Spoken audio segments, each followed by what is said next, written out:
And in fact, what's been kind of fun and gratifying for me is that the executive director, we went to dinner just the other night, Friday, and he told me, he said, Patrick, did you know that some of the boys took their paintings to the state fair and every one of them came in first place?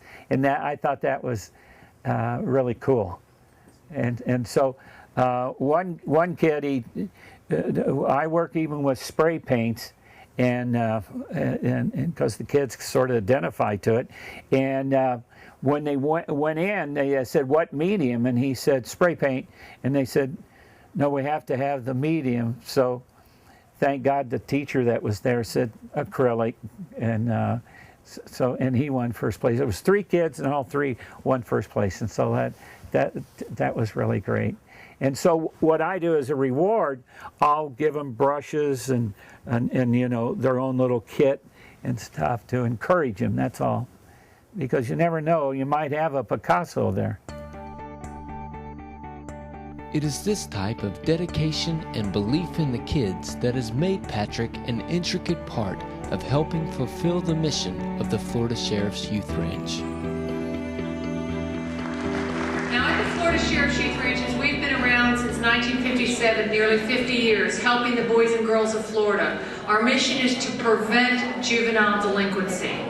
And I am absolutely convinced that one of our farm managers said it best. One of our folks who works out in the field, when he said, Allison, a tired boy is a good boy. And he goes to bed with his belly full, and he's tired, he's going to get a good night's sleep and get up in the morning and go again. And Patrick has envisioned for our children a way that they can spend their energy in a very productive, in a very creative way. And we are so thankful for his leadership in that area as he works with our boys and girls, not only here at our camps. Literally hundreds of boys and girls have been touched by him. We served 10,000 children this year, and I can easily say that Patrick Gaughan worked directly with several hundred of them, and we appreciate that very much, Patrick. Sheriff, I'm going to ask that you stand up here with me, and we are going to together ask Patrick to come back up to the podium. We want to present you, I'm going to ask Sheriff Coates to present this to you. This is a pictorial history book of our first 40 years. And as we're now moving closer to our 50th, Patrick, you are a part of our history. And we are so pleased and honored to say thank you to you for all that you've done.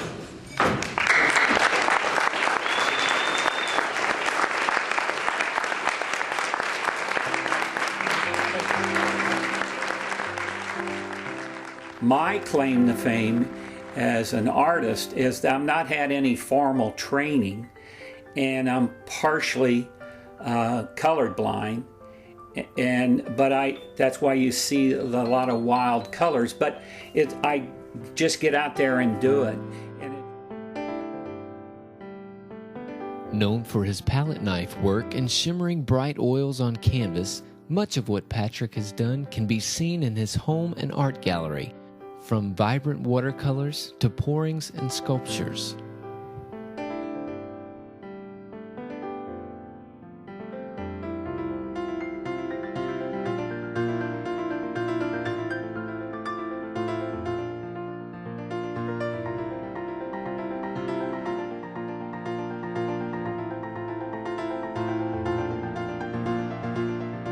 At the center point of Patrick's gallery is the leopard, a painting that has become known as his signature piece.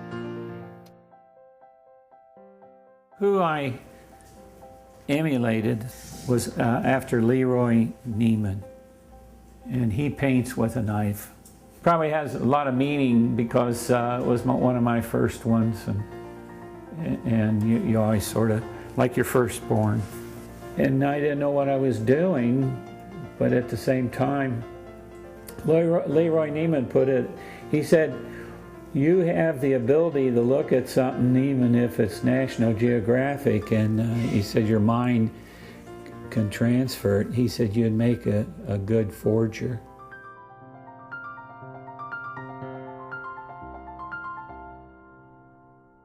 That's a watercolor, and it's done with golden acrylics again, and they're very vibrant. And that was Elizabeth Taylor's home.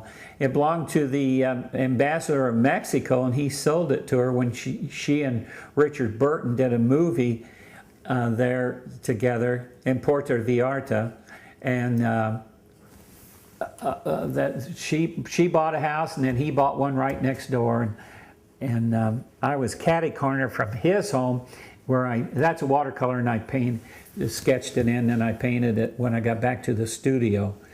And see, that's kind of an unusual way that's matte and framed. You can actually see the whole paper there. See, it's not hidden, where a lot of watercolor paper is.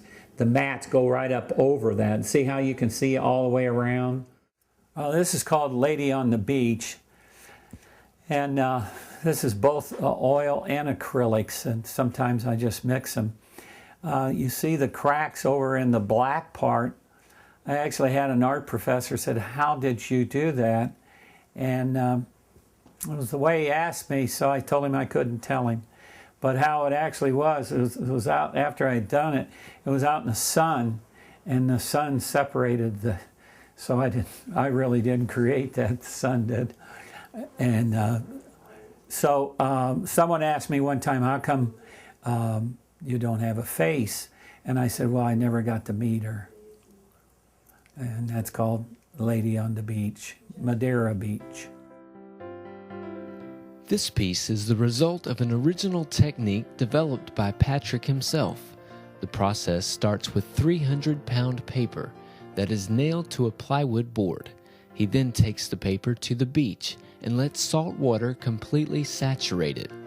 Placing it on an easel, he then pours sand onto it, and after the sun dries it, Patrick squirts pure Indian inks onto the paper and uses saran wrap to push the inks around.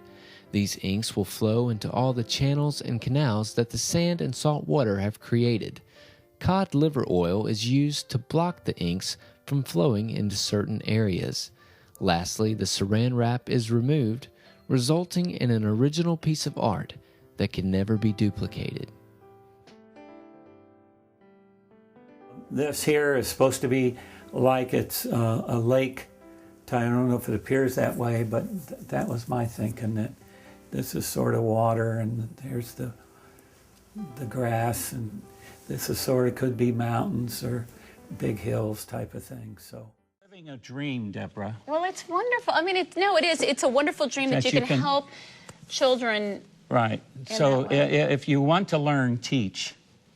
And it really comes back. And a portion of the proceeds all go to Florida Sheriff's Youth Ranch. Correct, for the art and everything. So my thinking is with the children is to tell them, no matter what if you think about writing a book, singing a song, writing a song, whatever, don't let anyone talk you out of it. Do it and enjoy life, because this is not a dress rehearsal. This is the actual play. And my Uncle Bob was a wonderful guy that set this up in the foundation where I could give back. And I have 3 wonderful kids, Stacy Lynn, Michael James, and Aaron Marie. It's just, I'm so proud of them. And my mom at this time is 92 years young and a great lady. So that's pretty much what I wanted to do, was just say a thank you to everybody and tell you a little bit about me.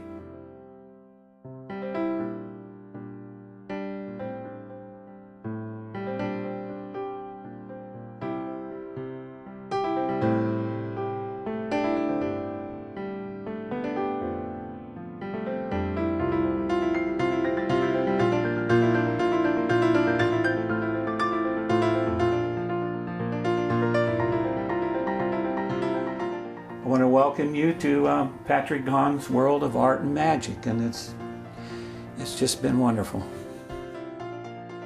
If interested in Patrick's artwork, magical performances, or storytelling vignettes, call him at area code 727-397-8400. Proceeds are tax deductible.